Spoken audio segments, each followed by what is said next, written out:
आज़ाद कश्मीर से खबर है और वो ये है कि शौकत नवाज़ मीर साहब को गिरफ़्तार कर लिया गया। जो चंद मेन लोग हैं जॉइंट अवामी एक्शन कमेटी के, और जो लोग मीडिया पे भी सबसे ज़्यादा आते रहे या जिन्हें आप फेस कहते हैं जॉइंट अवामी एक्शन कमेटी का, उनमें से एक शौकत नवाज़ मीर साहब हैं। इनकी मुज़फ़्फ़राबाद में किताबों की एक दुकान है और इनको बतौर लीडर आगे लाया गया था अवाम की जानिब से, और ये अवाम के मुतालबात के हक़ में डटे हुए थे। शौकत नवाज़ मीर साहब जो हैं वो मुज़फ़्फ़राबाद में कहीं पे रूपोश थे। जब छापे मारे जा रहे थे, इनको गिरफ़्तार करने की कोशिश की जा रही थी, तो रावला कोर्ट के अंदर जो इस वक्त एहतजाज चल रहा है, वहाँ पे जॉइंट अवामी एक्शन कमेटी के ओहदेदारान ने शौकत नवाज़ मीर साहब से दरख्वास्त की कि जनाब आप पहुँचें और रावला कोर्ट में आएँ। यहाँ पे अवाम जो है वो आपका इंतज़ार कर रही है ताकि यहाँ से हम कोई लायामल बनाएं और आगे की तरफ अगर मार्च करना है या आगे बढ़ना है तो वो कार्रवाई की जाए। अब शौकत नवाज़ मीर साहब जो हैं वो जहाँ पे छुपे हुए थे वहाँ से निकले और फिर उन्होंने रावला कोर्ट की तरफ बढ़ना शुरू किया।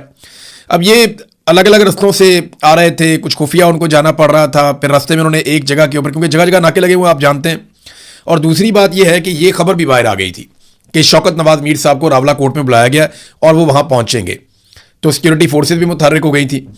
तो शौकत नवाज़ मीर साहब जो हैं वो जा रहे थे, रास्ते में उन्होंने पहले एक घर में पनाह लिए, वहाँ पे छापा पड़ा। फिर बताया जाता है कि वो एक और घर में चले गए थे, वहाँ पे भी छापा पड़ा, और उसके बाद वहाँ पे वो नहीं मिले तो फिर शौकत नवाज़ मीर साहब जंगल वाली साइड पे चले गए, जिसको कस कहते हैं वहाँ की ज़बान में, या नाला, या वहाँ से पानी गुजरता है, पीछे एक जंगल है।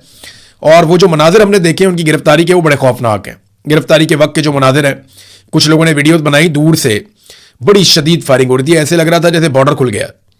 यानी सिक्योरिटी फोर्सेज की जानिब से इस किस्म की फायरिंग की गई है कि जैसे किसी दुश्मन मुल्क के ऊपर हमला कर दिया गया हो। शेलिंग भी की गई, फायरिंग भी की गई, और अब कंफर्म इतलात नहीं है क्योंकि वो पूरा एरिया सिक्योरिटी फोर्सेज ने घेरा हुआ था। बाद में ये खबर आई कि शौकत नवाज़ मीर साहब को जंगल में से गिरफ्तार कर लिया गया है और मुबैना तौर पे उनको एक गोली लगी है बाजू में। ये जो लोग खबरें दे रहे हैं आज़ाद कश्मीर से, उन्होंने यह दावा किया। पूरे इलाके का जो है वो इंटरनेट पहले ही बंद है, आपको कोई इन्फॉर्मेशन मिलती नहीं है, मोबाइल फ़ोन भी बंद हो जाते हैं, और वहाँ पे एक क्रैकडाउन ऑपरेशन हो रहा था शौकत नवाज़ मीर की गिरफ्तारी के लिए। और जितनी गोली चलाई गई, मैं हैरान हो रहा था वो आवाज़ें सुनकर कि किस किस्म की फायरिंग हो रही है वहाँ पे, जैसे कोई बॉर्डर खुल जाए या दुश्मन मुल्क के ऊपर आप अटैक कर दें, इस किस्म के मनाजिर थे।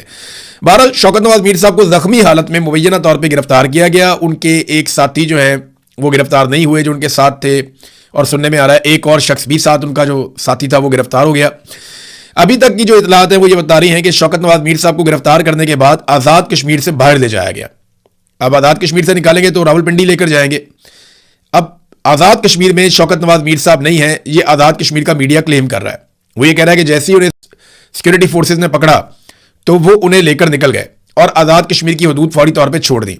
तो ये सिक्योरिटी फोर्सेज की एक बड़ी कामयाबी है कि इस तहरीक का एक मेन आदमी वो सिक्योरिटी फोर्सेज के हाथ लग गया। बहुत सारे लोग ये दावा कर रहे हैं, या जो सोशल मीडिया के अकाउंट्स हैं जॉइंट अवामी एक्शन कमेटी से जुड़े हुए, वो भी ये कह रहे हैं कि ये किसी ने गद्दारी की है और अंदर से किसी ने खबर दी है, मुखबरी की है शौकत नवाज़ मीर की, जिसकी बुनियाद पे वो गिरफ्तार हुए। अगर ये मुखबरी ना होती तो वो रावला कोर्ट पहुंच जाते। शौकत नवाज़ मीर साहब अगर रावला कोर्ट पहुंच जाते तो सिचुएशन हुकूमत के लिए शायद और मुश्किल हो जाती।